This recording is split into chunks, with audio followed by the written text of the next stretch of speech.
దుల్కర్ నటించిన lucky Bhaskar cinema చూస్తే దానికి సీక్వెల్ చేసే స్కోప్ ఉందని అర్థమవుతుంది.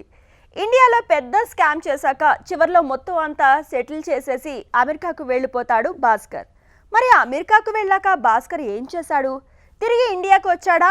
ఇంకేదైనా కొత్త స్కామ్ మొదలు పెట్టాడా అనే నేపథ్యంలో ఈ కథను విస్తరించడానికి వెంకీ అట్లూరి కూడా ఇదే ఆలోచనతో ఉన్నట్లు తెలుస్తోంది.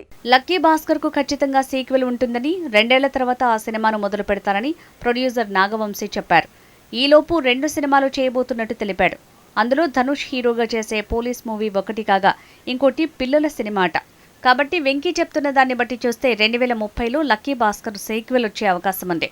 ఒక సినిమా రిలీజ్ అవుతున్నప్పుడు మేకర్స్ దాని గురించి చాలా గొప్పలు పోతుంటారు, ఛాలెంజ్లు కూడా విసురుతుంటారు. కానీ ఈ మాటల్లో ఉన్న గొప్పతనం సినిమాలో ఉండదు. ఛాలెంజ్లు ట్రోల్ మెటీరియల్స్ లాగా మారిపోతుంటాయి. నాగవంశీ తన ప్రొడక్షన్లో వచ్చిన కొన్ని సినిమాల విషయంలో చెప్పిన మాటలు తేడా కొట్టాయి. కానీ లక్కీ భాస్కర్కు ఆయన ఇచ్చిన ఎలివేషన్ మాత్రం కరెక్ట్గా సూట్ అయ్యాయి అనిపిస్తుంది. బాక్సాఫీస్ దగ్గర విపరీతమైన పోటీ ఉండటం వల్ల కమర్షియల్గా మరీ పెద్ద విజయం సాధించలేదు. కానీ ప్రేక్షకులు, విమర్శకుల నుంచి గొప్ప ప్రశంసలు దక్కించుకుంది లక్కీ భాస్కర్. ఇప్పుడు ఈ చిత్రానికి సీక్వెల్ కన్ఫర్మ్ చేశాడు దర్శకుడు వెంకీ అట్లూరి.